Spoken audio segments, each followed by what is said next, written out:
ناظرین، اسرائیل ایران پر دوبارہ حملہ کرنا چاہتا ہے، یہ ارادے تو ہمارے سامنے ہیں، لیکن سوال یہ ہے کہ پھر حملہ ہو کیوں نہیں رہا؟ تمام یہ رپورٹس آ رہی ہیں کہ جو ہے وہ اسرائیل کے مکمل ارادے ہیں، اور ایران سے آگے جو سٹیٹمنٹس آ رہی ہیں کہ ہم پوری طرح سے تیار ہیں، وہ اس بات کو واضح کرتی ہیں کہ اسرائیل کا مکمل ارادہ ہے ایران پر حملہ کرنے کا۔ لیکن سوال یہ ہے کہ پھر اس میں تاخیر کیوں ہے؟ کیا پلاننگ ہے جو کی جا رہی ہے؟ کس چیز کی ایسی پریپریشن ہے جس کا انتظار ہے اسرائیل کو؟ کیوں یہ حملہ ابھی تک جب نہیں ہو سکا ہے؟ تو اس کی ناظرین سب سے جو بڑی وجہ ہے وہ یہ ہے کہ اسرائیل کا جو ایئر ڈیفنس ہے وہ کمپرومائز ہو چکا ہے، وہ پینٹریٹیبل ہو چکا ہے۔ یہ سب سے بڑا مسئلہ ہے، یعنی جو ایرانی میزائلز ہیں وہ سب سے بڑا مسئلہ ہے۔ ایران پر حملہ ہوگا تو آگے سے ایرانی میزائلز بھی تو آئیں گے نا، اس کا کیا کرنا ہے؟ جیسے شام کے اوپر حملہ ہوتا ہے، جیسے لیبنان کے اوپر حملہ ہوتا ہے تو آگے سے تو کچھ جواب نہیں آتا۔ تو ایران پر حملہ ویسا نہیں ہے۔ ایران پر حملہ ہوگا تو میزائلوں کی برسات ہوگی، اور ایسے میزائل برسیں گے کہ موساد کا ہیڈ کوارٹر بھی اڑا کر لے جائیں گے۔ اور پچھلی جو جنگ ہوئی اس کے حوالے سے یہ رپورٹ آ چکی ہے کہ چوتھے دن ہی اسرائیل کی بس ہو گئی تھی، اور چوتھے دن سے وہاں پر یہ ڈیبیٹ شروع ہو گئی کہ ہمیں جنگ روک دینی چاہیے۔ تو ایرانی جو میزائلز ہیں ان کو کیسے روکنا ہے؟ اصل بنیادی اسرائیل کو مسئلہ یہ ہے اور امریکہ کو مسئلہ یہ ہے۔ تو اس حوالے سے آج ایک بڑی خبر یہ سامنے آ رہی ہے کہ امریکہ جو ہے وہ میسیولی ایئر ڈیفنس ڈپلائی کر رہا ہے اسرائیل کے اندر، اور اس کا حجم یہ ہے کہ امریکہ جو ہے وہ باقی ملکوں سے ایئر ڈیفنس نکال کر اس کو اسرائیل کے اندر جو ہے وہ لگا رہا ہے۔ خلیجی ریاستوں سے ایئر ڈیفنس نکال کر اس کو اسرائیل کے اندر جو ہے ڈپلائی کیا جا رہا ہے، یعنی جو امریکن ایئر ڈیفنس ڈپلائی ہے خلیجی ریاستوں کے اندر وہاں سے نکال کر اس کو اسرائیل میں لگایا جا رہا ہے، جس میں سر فہرست جو ہے وہ یو ای ہے۔ یو ای کے حوالے سے یہ خبر سامنے، یعنی یہ یو ای کی مرضی سے نہیں ہو رہا، جیسے لاسٹ ٹائم ہوا تھا نا کہ ساؤتھ کوریا سے امریکہ جب وہ ایئر ڈیفنس لے کر آیا تھا اسرائیل میں، جو پچھلے 12 دنوں کی جنگ ہوئی ہے، تو اس بار جو ہے وہ یو ای سے نکال رہے ہیں۔ تو اس میں یہ قطعاً مطلب نہیں ہے کہ یو ای کو جنگ میں شامل ہو رہا ہے، مطلب یہ ہے کہ وہ امریکن ایئر ڈیفنس ہے، اس ملک میں ڈپلائی ہے، تو وہاں سے وہ نکال کر اسرائیل میں ڈپلائی کر رہے ہیں۔ میسو تھارڈ سسٹم جو ہے اس کی بہت زیادہ بیٹریز وہاں پر ڈپلائی کی جا رہی ہیں۔ دا یونائٹڈ اسٹیٹ اس کو بڑھا رہا ہے اسرائیلی ایئر ڈیفنس کو by deploying additional third systems from the United Arab Emirates according to Iranian monitoring groups. انہوں نے سیٹلائٹ امیجز بھی جاری کی ہیں۔ According to their data 10 launch platform جو ہیں وہ ڈپلائی کیے جا چکے ہیں اسرائیل میں۔ اسرائیل کے پاس آلریڈی تھرڈ سسٹم ہے، لیکن آپ کو بتایا نا کہ کئی لیئرز بنائی گئی تھی، وہ بھی ایران کے میزائلز کو نہیں روک سکی تھی، تو اب وہ مزید لیئرز ایڈ کر رہے ہیں کہ شاید یہ مزید لیئرز بنانے سے اسرائیل کا جو ایئر ڈیفنس ہے اس کو یقینی بنایا جا سکے۔ تو 10 مزید لانچ پلیٹ فارم جب وہ ڈپلائی کر دیے گئے ہیں۔ 4 additional platforms have been added to the 6 previously deployed۔ تو یہ بہت ہی اہم خبر ہے، کیونکہ میں نے آپ کو بتایا کہ صرف جس ڈائریکشن میں تیاری کی جا رہی ہے وہ ڈائریکشن یہی ہے کہ ایرانین میزائلز کا کیا کرنا ہے، تو اس کے لیے وہ اپنا ایئر ڈیفنس جب وہ بڑھا رہے ہیں، اور ان کو لگتا ہے کہ اگر وہ مزید لیئرز اس میں ایڈ کر دیں گے تو پھر ایرانین میزائل شاید پینیٹریٹ نہ ہو۔ لیکن یہ بات ذہن میں رکھے کہ ایران نے ابھی تک اپنی ساری اسٹرینتھ جو ہے وہ استعمال اسرائیل پر نہیں کی ہے۔ اچھا، اب اگلے جو آنے والے ناظرین 48 آورز ہے وہ بھی بڑے اہم ہو سکتے ہیں، اس میں بہت ساری چیزیں ہمارے سامنے مزید آ سکتی ہیں۔ مثال کے طور پر نیتنیاہو اور ٹرمپ کی جب ملاقات ہونے جا رہی ہے، جس کو اس طرح سے پورٹرے کیا جا رہا ہے کہ پہلے عرب اور اسلامک لیڈرز کی ٹرمپ کے ساتھ ملاقات ہوئی ہے، اس میں سیز فائر پر ایگری کر لیا گیا ہے، اور اب جو ہے وہ نیتنیاہو کے ساتھ ملاقات کر کے ٹرمپ اس کو فائنلائز کرے گا۔ اس کو اوورال میڈیا میں اس طرح سے ڈسکس کیا جا رہا ہے، لیکن اگر اس کو دوسرے انداز میں دیکھا جائے تو یہ مزید جنگوں کا اپروول بھی ہو سکتا ہے، یہ جنگوں کی ایکسپینشن کی اپروول بھی ہو سکتی ہے۔ ہر ملاقات کے بعد ہم نے دیکھا ہے کہ جنگ ایکسپینڈ ہوئی ہے، تو یہ دونوں صورتیں ہیں۔ اسرائیل اور امریکہ کی کو صحیح اپروچ سے دیکھیں تو وہ یہی لگتا ہے کہ جنگ مزید ایکسپینڈ ہوگی، لیکن اس بار کہا جا رہا ہے جی پریشر بہت زیادہ ہے، تو جنگ بندی ہو رہی ہے، یہ ہو رہا وہ، تو دیکھیں گے اگلے 48 گھنٹوں میں چیزیں مزید ہمارے سامنے آ جائیں گی۔ ایران پر جو سینکشنز ہیں وہ لگ چکی ہیں، جو رشیا اور چائنا کی ریزولوشن آئی تھی اس کو ویسٹ نے جو ہے ریجیکٹ کر دیا ہے۔ اب آپ دیکھیے کہ ایران پر کیا ڈیمانڈز رکھی گئی تھی، ایران سے کیا مطالبہ کیا گیا تھا، اور ایران کسی صورت اس مطالبے کو مان نہیں سکتا تھا۔ اس کا مطلب یہ تھا کہ اسرائیل کے سامنے سرنڈر کرنا ہے۔ جو تازہ رپورٹ سامنے آ رہی ہے اس کے مطابق ایران کو یہ کہا گیا تھا کہ وہ اپنے میزائل کی جو رینج ہے وہ 500 کلومیٹر تک محدود کر لیں۔ 500 کلومیٹر سے مراد یہ ہے کہ وہ تو اسرائیل کے تو قریب ہی نہیں نہ پہنچ سکتے، وہ تو سمجھیں کہیں بس عراق میں اور خلیجی ریاستوں تک وہ بس اس کی رینج ہوگی، تو اسرائیل تو دور دور تک اس رینج میں نہیں آتا۔ تو میزائلوں کی رینج ہے وہ 500 کلومیٹر جب وہ کر دی جائے، اس کا مطلب کیا ہے؟ اس کا مطلب یہ ہے کہ اسرائیل کے پاس تو یہ طاقت ہوگی کہ وہ ایران پر اٹیک کر سکے، لیکن ایران جواب نہیں دے سکتا کیونکہ اس کے پاس وہ میزائل ہی نہیں ہیں جو لانگ رینج کے ہیں۔ تو اس کا مطلب یہ ہے کہ وہ اپنے سیلف ڈیفنس کا جو لیجیٹیمیٹ رائٹ ہے وہ کھو دے گا، کیونکہ وہ آگے سے میزائل فائر نہیں کر سکتا ہے۔ تو میزائل اس کے پاس ہوں گے لیکن وہ اسرائیل تک نہیں پہنچ سکتے۔ تو یہ تو ایک ٹوٹل سرنڈر تھا، اور آپ دیکھیے جو سیریا اور اسرائیل کی ٹاکس ہو رہی ہیں اس میں سیریا یہ ڈیمانڈ کر رہا ہے کہ ہماری ایئر سپیس میں اسرائیلی طیارے جب وہ داخل نہیں ہوں گے، ایئر سپیس کی سوورینٹی ڈیمانڈ کر رہا ہے سیریا۔ اسرائیل اس پر ایگری نہیں کر رہا، کیوں؟ ایک تو ظاہر ہے کہ اس نے سیریا پر بھی حملے کرنے ہیں، دوسرا ایران تک حملہ کرنے کے لیے سیریا کا اس کی ایئر سپیس کے اوپر کنٹرول ہونا ضروری ہے۔ دیکھیے جب عراق کے اوپر حملہ ہوا ہے 2003 میں، اس کے بعد بتایا جاتا ہے کہ ایران کو یہ یقین ہو گیا تھا کہ ایران پر ایک نہ ایک دن اٹیک ہوگا، اور اس کے بعد سے لے کر پھر ایران نے اپنی تیاریاں جب وہ بہت تیز کر دی تھی۔ عراق پر حملہ اس نے ایران کا جو ٹرسٹ تھا اور ان کی اپروچ تھی اس کو بہت حد تک جب بدل دیا تھا۔ تو یہ جو عراق پر حملہ ہے، دین پھر سیریا کو ڈیسٹیبلائز کرنا ہے، یہ سب اس لیے ضروری تھا کہ ایران پر حملہ کرنا تھا۔ اب ذرا سوچئے اگر یہ دونوں ملک صحیح سلامت ہوتے اور یہاں پر ایک سٹیبل گورنمنٹس ہوتی ہیں اور یہ سٹیبل ملک ہوتے، تو اسرائیل کہاں سے جا کر ایران پر حملہ کرتا؟ ان کی ایئر سپیس سے وہ کیسے گزرتا؟ تو ان کو تباہ کرنا ایران پر حملہ کرنے کے لیے ضروری تھا۔ تو وہ جو سارا پروجیکٹ ہے، ایک تو ان ملکوں کو تباہ کرنا ضروری تھا، لیکن اس کا الٹیمیٹ ٹارگٹ ایران تھا، کیونکہ ان کو تباہ کیے بغیر آپ ایران تک پہنچ نہیں سکتے ہیں۔ ابھی بھی وہ عراق کو اور سیریا کو اسی لیے اس حالت میں رکھنا چاہتے ہیں تاکہ وہ جو ہے ایران کے اوپر اٹیک کر سکے۔ تو ان کو کہا گیا جی آپ 500 کلومیٹر کر لیں، تو وہ کیسے کر لیتے؟ دوسرا ان سے یہ ڈیمانڈ رکھی گئی کہ جو افزودہ یورینیم ہے ایران کے پاس، ٹرمپ نے پہلے کلیم کیا کہ ہم نے تو ڈسٹرائے کر دی ہے، یہ ہوا، ان سے کہا گیا کہ یہ افزودہ یورینیم جو ہے یہ امریکہ کے حوالے کر دی جائے۔ یعنی ایک بالکل اس کو ایک ایسا ملک بنانے کی کوشش کی گئی کہ وہ آگے سے جواب ہی نہ دے سکے، اور کل کو پھر اس کو لیبیا اور شام اور عراق جیسا بنا دیا جائے۔ جب آپ جواب ہی نہیں دے سکتے اور آپ کے پاس افزودہ یورینیم ہے، کل آپ اس کو نیوکلر ویپن بنا سکیں تو وہ بھی آپ حوالے کر دیں۔ تو یہ ایک ایسی ان لاجیکل ڈیمانڈز تھی کہ ایک طرف اتنا بڑا خطرہ ہے، اس کو لگام نہیں ڈالی جا رہی، اسرائیل کو لگام نہیں ڈالی جا رہی، بلکہ جو ملک اپنے سیلف ڈیفنس کے لیے ویپنز بنا رہے ہیں ان کو کہا جا رہا ہے کہ وہ تو یہ مانی نہیں جا سکتی تھی، اس لیے ایران نے اس کو جب ریجیکٹ کر دیا ہے۔ ایران کے صدر کہہ رہے ہیں کہ position rejects US nuclear demands as unacceptable was to overcome sanctions۔ انہوں نے کہا جی ہم سینکشنز کا بھی مکمل طور پر جب سامنا کریں گے، اور ایران نے کہا ہے کہ حزب اللہ کے لیے ہماری پوری سپورٹ ہے، اور علی لاریجانی نے کہا ہے کہ حزب اللہ کے پاس انف ویپنز ہیں اسرائیل کے ساتھ لڑنے کے لیے۔ World realize that Israeli regime shows mercy to no one. اب دنیا کو اندازہ ہو گیا، اب خلیجی ریاستوں کو اندازہ ہو گیا، اب عرب ریاستوں کو اندازہ ہو گیا ہے کہ اسرائیل کسی پر رحم نہیں کھاتا ہے۔ Sinister US Israeli scheme to weaken the resistance front will end in humiliation۔ IRGC resistance کو کمزور کرنے کی، حزب اللہ کو کمزور کرنے کی جو اسرائیلی اور امریکن سکیم ہے، جس کے اندر کچھ ریجنل ملک بھی شامل ہیں اور اپنی پاؤں پر کلہاڑی مار رہے ہیں، حزب اللہ جیسے ہی ریزسٹنس کو کمزور کرنے کی کوشش کرنا اپنے پاؤں پر کلہاڑی مارنے کے مترادف ہے، کہ وہ طاقت جو اسرائیل کا سامنا کر سکتی ہے، آپ کے پلے تو ہے کچھ نہیں، آپ کے اوپر تو اٹیک ہو گیا، آپ تو جواب میں پٹاخہ بھی نہیں چلا سکے سوائے کنڈیمنیشن کرنے کے، اور آپ کے فورن منسٹر جب وہ جا کر نتنیاہو کے ساتھ ملاقاتیں کر رہے ہیں، آپ تو جواب میں پٹاخہ بھی نہیں چلا سکے۔ تو جنہوں نے جنگ لڑی ہے، جنہوں نے ہزاروں شہادتیں وہاں پر دی ہیں، ان کو آپ کمزور کرنے کی جب کوشش کر رہے ہیں، اور اس وقت جب اسرائیل ریکلیس ہو چکا ہے، ایک بدماش ریاست بن چکا ہے جس کے لیے کوئی دائرہ کار نہیں ہے، یا تو پہلے آپ اس کو بھی دائرہ کار میں لے کر آئیں نا، اس کو بھی کسی دائرہ کار میں لے کر آئیں، اس کے بھی نیوکلیر ویپن جو ہے وہ ختم کروائیں، تو پھر آپ کی لاجیکل ڈیمانڈ ہے حزب اللہ کو ڈسارم کرنے کی۔ اس ماحول میں جب روزانہ لیبنان پر حملے ہو رہے ہیں اور دوحہ پر حملہ ہو چکا ہے اور اسرائیل کہہ رہا ہے ہم پھر حملے کریں گے، آپ کہہ رہے ہیں حزب اللہ کو ڈسارم کرے، یہ کون سی سوچ ہے؟ تو اس لیے ایران بڑا کھل کر عربوں کے سامنے اس معاملے پر آ گیا ہے، بڑا کھل کر انہوں نے کہا ہے جو کوئی سوچتا ہے جو مرضی جو کرنا کر لیں، حزب اللہ ڈسارم نہیں ہوگی۔ اس معاملے میں وہ عربوں کے سامنے بالکل کھل کر آ گئے ہیں۔ تو انہوں نے کہا یہ جو ساری اسکیم ہے یہ ہیوملیشن ہے۔ تو اس سٹیٹمنٹ کا مطلب یہ بھی ہے کہ جو لیبنیز گورنمنٹ بھی تو ساتھ ہے نا، اور ریجن کا جو ملک ساتھ ہے، اس کو بھی یہ میسج ہے کہ اس کا نتیجہ کچھ بھی نہیں نکلے گا۔ Hezbollah is strong and self sufficient in arms.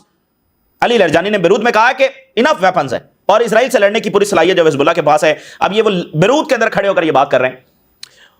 اور لیبنان کے جو سپیکر ہیں نبی بیری، جو 1992 سے سپیکر ہیں، یہ جو ابھی پرائم منسٹر اور پریزیڈنٹ ہے جو سب سے زیادہ دباؤ ڈال رہا ہے ڈسارم کے لیے، یہ تو ابھی آیا نا کچھ مہینے قبل۔ نبی بیری جو ہے وہ 1992 سے وہاں پر بیٹھے ہوئے ہیں اور 2006 کی جنگ انہوں نے دیکھی اور اسرائیل کو اور امریکہ کو اتنے سالوں جو ہے وہ اتنی دہائیوں جو ہے وہ ڈیل کیا ہے، اور وہ جانتے ہیں کہ اسرائیل اور امریکہ کیا ہے۔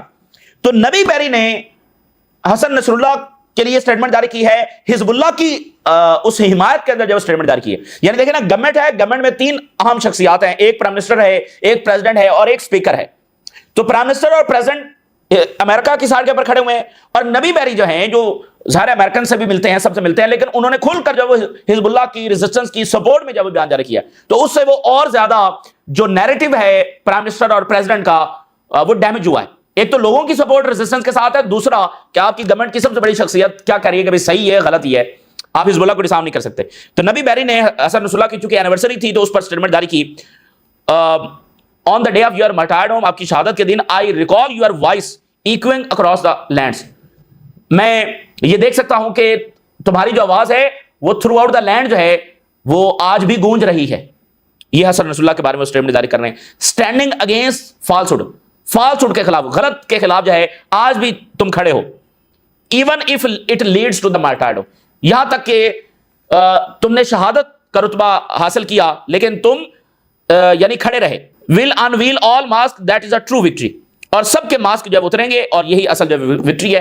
سو انہوں نے حسن نصراللہ کے لیے, تو یہ مطلب دیکھیں حزب اللہ کو تو وہ کہتے ہیں نا بھائی یہ ایک ایکسٹریمسٹ فورس ہے, یہ ایک انلیجیٹیمیٹ فورس ہے.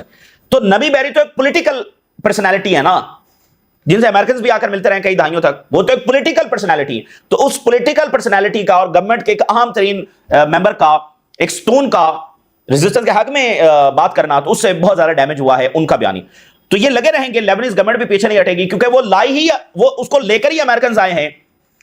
تو وہ کیا امریکنز کے سامنے جب کھڑی ہوگی تو وہ اپنا لگے رہیں گے لیکن ان کو کامیابی کوئی نہیں ہوگی. زیادہ سے زیادہ وہ لیبنان کو کرائسس میں دھکیلیں گے. ایک رپورٹ میں آپ کے سامنے رکھنا چاہتا ہوں وال اسٹریٹ جرنل کی. دیکھیے اصل لڑائی تو یہ امپائرز کی لڑائی ہے نا. اگر امریکہ ایک امپائر نہیں ہے اور اس کی یہ طاقت نہیں ہے تو اسرائیل کچھ بھی نہیں ہے. تو دیکھیے اسرائیل کو سنبھالتے سنبھالتے اب یہ اتنا مہنگا پروجیکٹ ہو گیا ہے کہ یہ امریکہ کا جو اوور آل امپائر ہے اس کو ڈیمیج کر رہا ہے. اور جو ٹریلینز آف ڈالرز ہیں وہ اسرائیل کی جنگوں میں اس طرح سے ضائع ہو رہے ہیں کہ امریکہ جو ہے وہ انوویشنز میں, ٹیکنالوجی میں چائنا سے بہت پیچھے جاتا چلا جا رہا ہے. یہ سب سے بنیادی چیز ہے, باقی سب چیزیں سیکنڈری ہیں.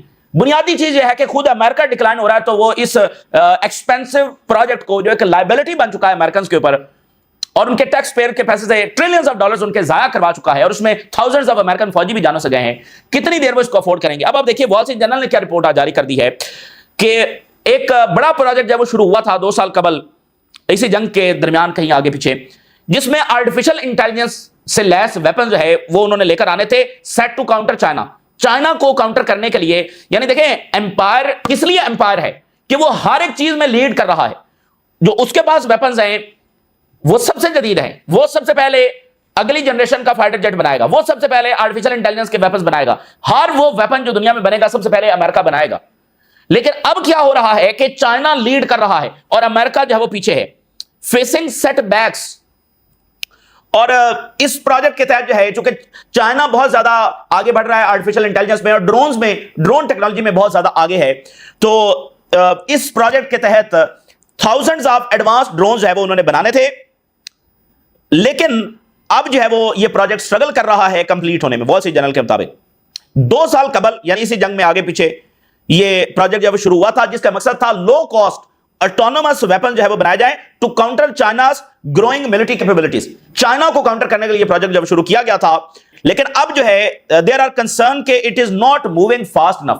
اب یہ جو ہے وہ کمپلیٹ ہوتا ہوا یا اپنے ٹائم فریم میں یا اس کرائٹیریا کو, اس ڈیسٹینیشن کو میٹ کرتا ہوا, اس پلان کو میٹ کرتا ہوا نظر نہیں آ رہا. There is a frustration and setback. Frustration بھی ہے اور سیٹ بیک بھی ہے, کیونکہ یہ کی پروجیکٹ تھا امریکہ کا چائنا کو کاؤنٹر کرنے کے لیے اور ڈرونز ٹیکنالوجی میں بھی لیڈ کرنے کے لیے. Field thousands of air and land and sea based artificial intelligence system by August 2025. 2 سال پہلے اس کو شروع کیا گیا تھا کہ اگست 2025 تک ایئر لینڈ اور سی بیسڈ آرٹیفیشل انٹیلیجنس سے لیس جو سسٹمز ہیں, جو ڈرونز ہیں, وہ متعارف کروائے جائیں گے اور ڈپلائے کر دیے جائیں گے. لیکن اب جو ہے یہ پروجیکٹ قریب ہی جو ہے وہ کمپلیٹ ہوتا ہوا نظر نہیں آ رہا, اور جو کاسٹ کا ایشو بہت زیادہ آ رہا ہے. اب آپ دیکھیے امریکہ کو کاسٹ کا ایشو آ رہا ہے ویپن بنانے میں, وہ یعنی ان کے پروجیکٹس ڈیو ٹو آپ کہہ لیں کہ انوویشنز کی کمی کی وجہ سے اور کاسٹ کی وجہ سے ٹربل کا شکار ہو رہے ہیں. دیکھیں یہی سائن ہوتے ہیں نا, اور کیا ہوتے ہیں. کیا چائنا کا کوئی پروجیکٹ بھی رکا ہوا ہے کاسٹ کی وجہ سے, اور انوویشنز جو وہ کرتے چلے جا رہے ہیں امریکن تو بہت پیچھے رہ چکے ہیں. 2003 میں پہلے بھی ہم یہ بات کر چکے ہیں, 2003 میں جو ہے 64 جو ٹاپ کی کریٹیکل ٹیکنالوجیز ہیں اس میں 59 کے اندر امریکہ آگے تھا, اور صرف 7 ایسی ٹیکنالوجیز تھیں جو چائنا کے پاس تھی. آج کہیں جو ہے وہ 60 ٹیکنالوجیز چائنا کے پاس ہے اور بہت تھوڑی 2-4 جو ہے وہ پیچھے امریکہ کے پاس بچی ہوئی ہیں. اتنا زیادہ یہ بڑا شفٹ ہے. اور تب سے آج تک امریکہ نے کیا کیا ہے؟ عراق پر حملہ، شام پر حملہ، لیبیا پر حملہ، صومالیہ پر، سوڈان پر، افغانستان پر، یہ سب کس کی جنگیں ہیں؟ یہ سب اسرائیل کی جنگیں ہیں، ٹھیک ہے نا۔ اور ابھی امریکہ میں جو تازہ ترین مزید رپورٹس آئیں کہ کیسے انوالو کیا گیا، اسرائیل نے کیسے انوالو کیا۔ ٹکر کارلسن نے ابھی ایک رپورٹ جب اس کے اوپر ڈاکومنٹری بھی بنائی جس میں بڑے ہائی آفیشل جب امریکہ کے اس میں شامل کیے گئے، اور ٹکر کارلسن نے اس میں کہا کہ اسرائیل کو پتا تھا 9/11 کا، ایک اور رپورٹ بھی وہاں پر جاری ہوئی کہ اسرائیل کو پتا تھا، موساد کو پتا تھا 9/11 کا، لیکن ہونے دیا وائے کیونکہ اسرائیل چاہتا تھا کہ جنگوں میں ڈرگ، یہ ٹریلینز آف ڈالرز یہ جنگوں میں گئے اور چائنا رائز کرتا چلا گیا۔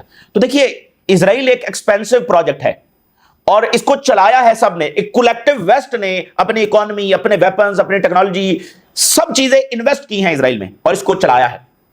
اب یورپ کے اپنے پھڈے ہیں، امریکہ ابھی تک ساتھ کھڑا ہے لیکن کتنی دیر کھڑا ہے؟ جب ان کی اپنی یعنی کہ بادشاہت جب وہ خطرے میں ہوگی کتنی دیر وہ مزید جب وہ فنڈ کرتے رہیں گے اسرائیل کو، اور جب امریکہ کے اندر بہت بڑی تبدیلی آ رہی ہے تو اس لیے جو راستہ اسرائیل نے لیا وہ اس کی تباہی کا راستہ تھا، اور وقت جو ہے وہ یہ ثابت کرے گا۔